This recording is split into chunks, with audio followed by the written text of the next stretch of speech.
Business के बारे में जितना भी नॉलेज हो कम है, और यही वजह है कि जो लोग सोचते हैं उन्हें सब पता है वो कभी आगे नहीं बढ़ पाते। इस वीडियो में वो चीज़ है जो ज़्यादातर लोग सालों तक नहीं सीख पाते।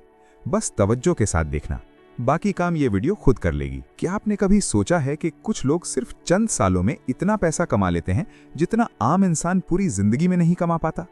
और ये लोग कोई स्पेशल फैमिली से नहीं आते, कोई जादू नहीं करते, बस उनका सोचने का अंदाज अलग होता है।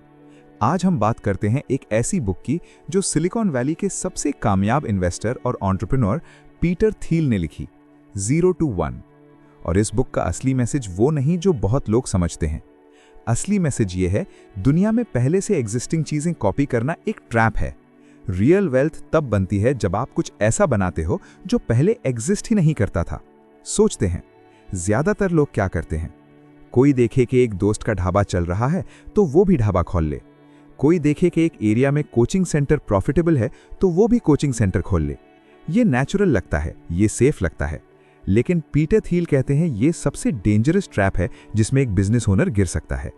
क्यों? क्योंकि जब आप किसी एग्जिस्टिंग चीज को कॉपी करते हो तो आप एक ऐसी रेस में एंटर हो जाते हो जिसमें ऑलरेडी बहुत लोग हैं, और जब कंपटीशन ज्यादा होती है तो प्राइसेस गिरते हैं, मार्जिन श्रिंक होती हैं, और आखिर में सबको थोड़ा थोड़ा मिलता है, किसी एक को भी ज्यादा नहीं मिलता। थील इसको कहते हैं कंपटीशन इज फॉर लूजर्स। ये सुन के शायद अजीब लगे, हम तो बचपन से सीखते आए हैं कि कंपटीशन अच्छी चीज है, मेहनत करवाती है, इंसान को बेटर बनाती है। लेकिन बिजनेस में कंपटीशन एक अलग ही चीज है। जब आप किसी और के साथ कंपीट कर रहे होते हो तो आप दोनों एक दूसरे को नीचा दिखाने में एनर्जी खर्च करते हो, प्राइसेस गिराते हो, कस्टमर्स को अट्रैक्ट करने के लिए डील्स देते हो, प्रॉफिट्स कमाते ही नहीं। थील कहते हैं गूगल को देखो, गूगल सर्च इंजन मार्केट में इतनी बड़ी मोनोपोली है कि वो अपने रेवेन्यू का 90% कमा लेता है बिना किसी सीरियस कंपेटिटर के। वो प्राइस सेट करता है अपनी मर्जी से, वो कंडीशन सेट करता है अपनी मर्जी से, क्योंकि उसके जैसी कोई चीज और है ही नहीं। तो असल सवाल ये है कि आप एक मोनोपोली कैसे बनाते हैं, और यहां से पीटर थील की सोच की असली डेप्थ शुरू होती है। वो कहते हैं 0 से 1 जाना पड़ता है। मतलब आप एक ऐसी चीज बनाओ जो पहले 0 थी, एग्जिस्ट ही नहीं करती थी। जब आप 1 से 2 जाते हो तो आप सिर्फ कॉपी कर रहे हो, लेकिन जब आप 0 से 1 जाते हो तब आप क्रिएट कर रहे हो, और यही क्रिएशन रियल वेल्थ का सोर्स है। सोचें एक छोटी सी मिसाल, जब पहली बार मोबाइल बैंकिंग पाकिस्तान में आया तब जो लोग उस आइडिया पे काम कर रहे थे उन्हें कोई सीरियस कंपटीशन नहीं थी, वो एक नया कॉन्सेप्ट था, वो 0 से 1 जा रहे थे। लेकिन जैसे जैसे सक्सेस दिखी सब कंपेटिटर्स आ गए। अब मार्केट में dozens of mobile banking apps हैं, सब एक दूसरे से कॉपी कर रहे हैं, सबका same UX, same features, same cashback offers.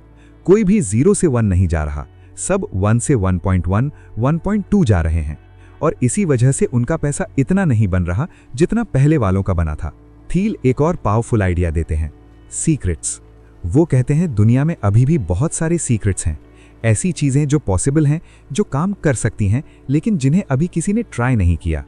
Most people सोचते हैं कि सब कुछ ऑलरेडी डिस्कवर हो चुका है, सब कुछ ट्राई हो चुका है। यही सोच उन्हें एवरेज बनाए रखती है। लेकिन जो लोग सक्सेस के इस लेवल पे पहुंचे हैं, Elon Musk, Jeff Bezos, Steve jobs, इन्होंने एक एक सीक्रेट पकड़ा। उन्होंने सोचा कि ये पॉसिबल क्यों नहीं है जब सारी दुनिया कह रही थी ये नहीं हो सकता।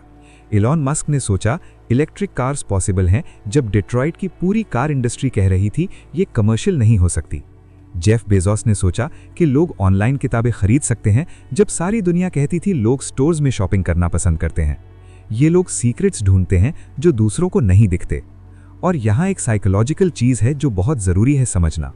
हम सब कन्फॉर्मिटी में इतने ज्यादा दबे हुए हैं कि हम वही सोचते हैं जो बाकी लोग सोचते हैं।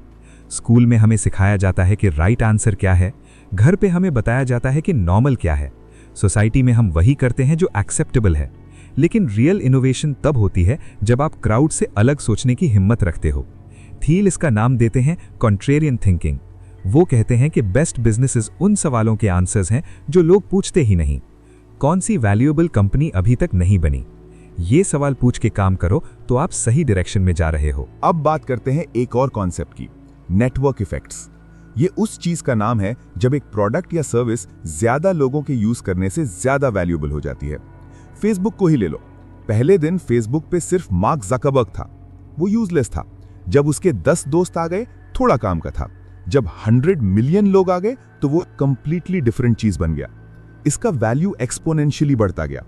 इसीलिए आज फेसबुक या व्हाट्सएप को रिप्लेस करना ऑलमोस्ट इम्पॉसिबल है, इसलिए कि जो भी नया प्लेटफॉर्म आए उसके पास वो नेटवर्क नहीं होगा जो व्हाट्सएप के पास है।